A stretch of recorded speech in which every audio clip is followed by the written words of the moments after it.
prostituée spirituelle, c'est et vivre sans la sémence du salut.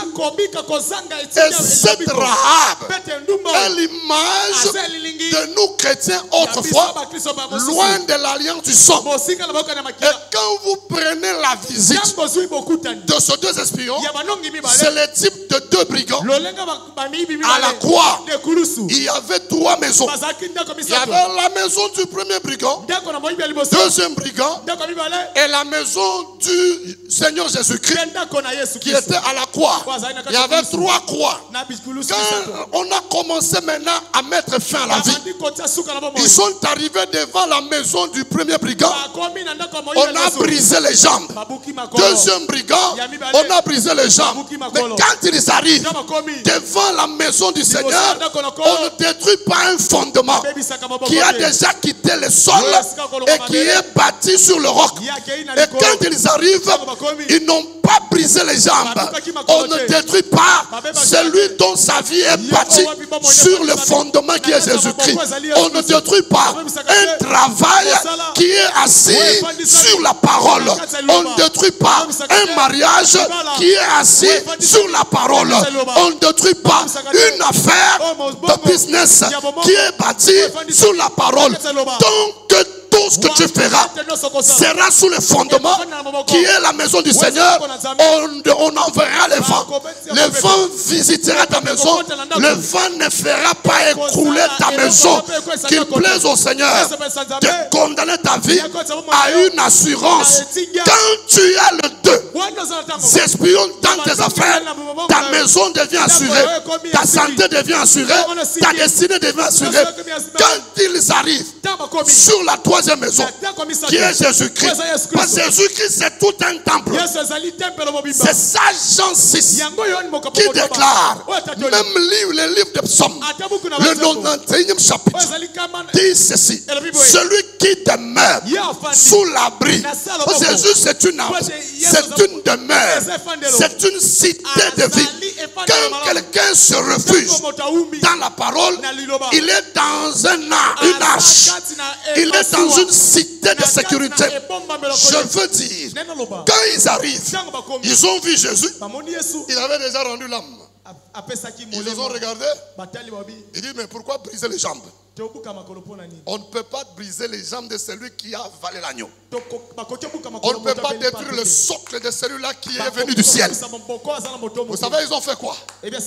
Ils sont partis par la fenêtre. Chez Rahab, c'était la fenêtre. Ce n'était pas la porte, ce n'était pas la toiture, mais c'était la fenêtre. Ils ont percé le côté de Christ à la poitrine et le cramoisi est sorti. Oh, chez Rahab, quand ils arrivent, Rahab leur dit, nous avons les échos que vous êtes un peuple terrifiant, vous êtes un peuple puissant, partout vous passez, vous écrasez. Alors moi, j'aimerais que vous puissiez m'assurer, promettez-moi de me sauver, non seulement moi, sauvez ma mère, sauvez mon père, sauvez mes frères, sauvez aussi mes soeurs, ainsi que leurs biens. Je vais ici dire, quand l'Éternel entre dans ta vie, comme l'acteur principal de l'homme salvatrice, il n'y a pas seulement ton âme qui sera sauvée, même ton argent, même ta société, la destinée de tes enfants, leur diplôme, leur mariage. Je parle à une maman qui croit en Jésus. On ne vendra pas le mariage de tes enfants. On ne boutiquera pas la destinée de tes enfants. Rahab, qui était prostituée, a sauvé son père, a sauvé sa mère, a sauvé ses frères, a sauvé ses soeurs, a sauvé tous ceux qui leur appartenaient. La sécheresse n'entrera pas dans ta maison. La pauvreté ne sera pas ton chapitre.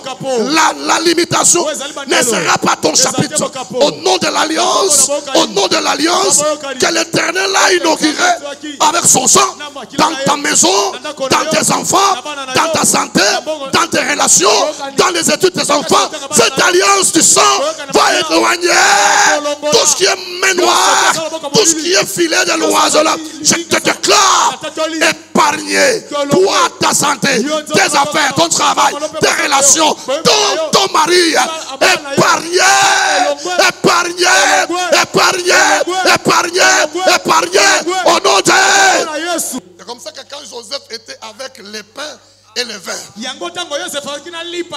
c'était ça les deux espions. Il y avait le pain et le vin. Le pain était condamné, mais le vin a inauguré sa place à la royauté. Laisse-moi dire, là où il y a la Sainte Seine, il y a la royauté. Même si tu es en prison, si tu as la vie de la croix, la prison s'arrêtera. Ah, Simaya. Pataramo Sarah. Attention vers la Sainte Seine que nous prenons ici. Dieu prend de la Sainte Seine. C'est ça la voie de la grandeur, de la pérennisation. C'est ça la voie du salut.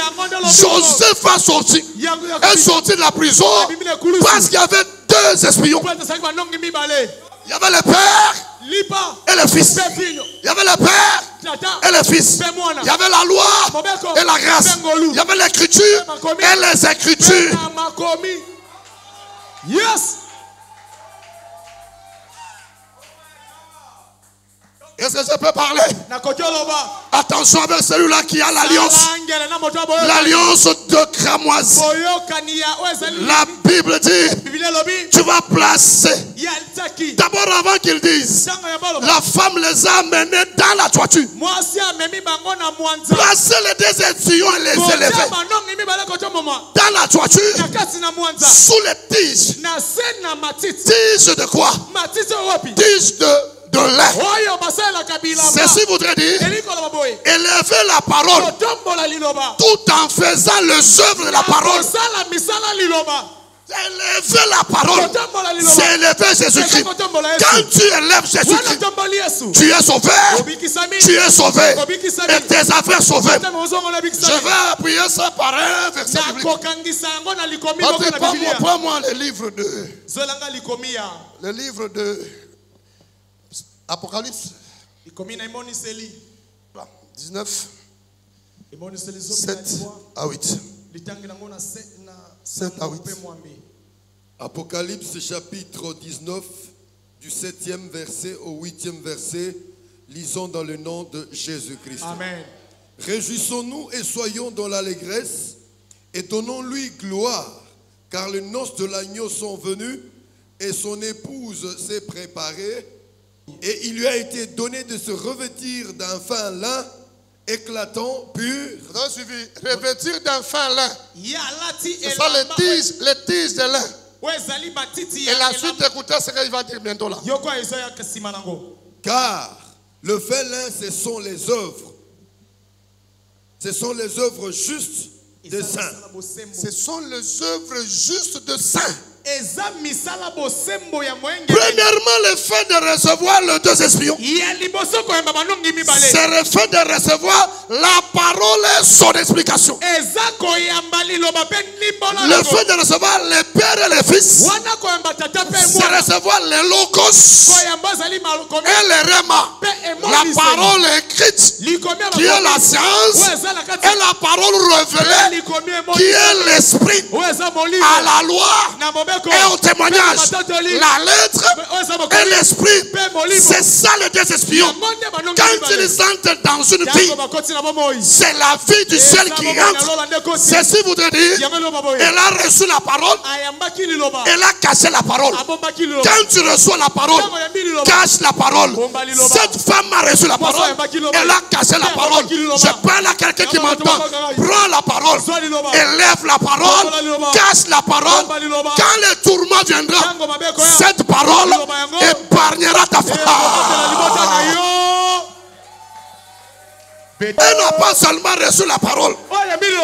2, elle a caché la parole dans la toiture. Pourvu que quand la malédiction des générations vient, il y a la parole dans la toiture qui va rejeter ça. Je mets la parole dans ta maison, au sommet de ta maison, dans tes affaires, au sommet de tes affaires, dans ton mariage, au sommet de ton mariage, dans ton travail, au sommet de ton travail.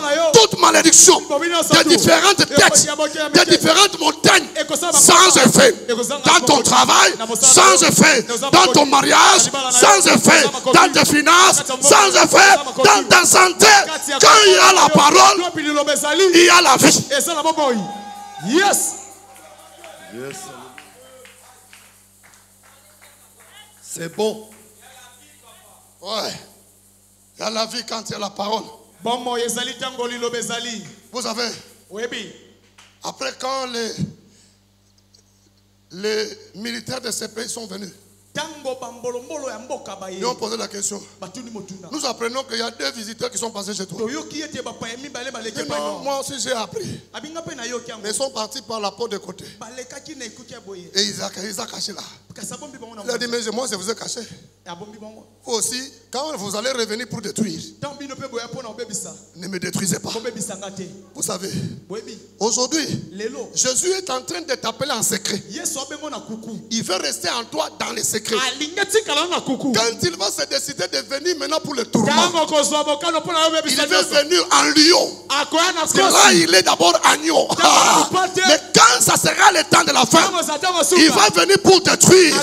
Mais parce que toi, tu as conservé le 2 espions, le tourment n'entrera pas dans tes enfants, dans ta famille, dans ton mariage. Les autres vont mourir, vont périr. Mais toi, ta maison, ta santé, ton mari, tes affaires, c'est maintenant qu'il faut recevoir la parole, qu'il faut cacher la parole, qu'il faut faire les œuvres de la parole, les œuvres de la justice. Je termine. Ces derniers lui dit, quand nous allons quitter, créer une brèche à la fenêtre. Pourquoi pas la porte? Pourquoi pas à la toiture? Seulement à la fenêtre. Pourquoi? Parce que à la croix, une fenêtre a été ouverte. C'était au côté, la poitrine de l'Éternel, où un sang a été versé. C'est ça la fenêtre, c'est Rahab. Là où on a pris une corde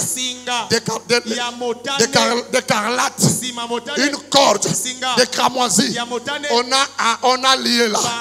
C'est comme ça que dans la marche des enfants d'Israël, la Bible déclare, je passerai, je verrai les cramoisis, et là où il y a les cramoisis, il n'y aura pas la colère. Je ne tuerai pas. Il y avait aussi en Israël, à Goshen, un animal est mort. On a placé les sangs sur toutes les portes. On dit sur tous les linteaux. Les linteaux. On n'a pas placé ça sous le bas. On a placé sur les linteaux, sur le mur, pour dire, la maison qui a quitté la terre, c'est une maison qui porte le sang. Détache-toi de la terre, tu vas vivre l'alliance du ciel. Détache-toi du monde, tu seras dans l'alliance du sang. Que l'Éternel que je sers libère le sang dans ta vie. L'Éternel que je prêche libère une alliance dans ta santé, dans ton mariage, dans tes enfants, dans leur destinée, qui plaise au Seigneur de libérer cette alliance dans cette saison qui s'ouvre, et que Dieu du ciel, Dieu de la Bible, Dieu des écrits des prophètes, libère la faveur. J'ai parlé et je finis. Que Dieu vous bénisse.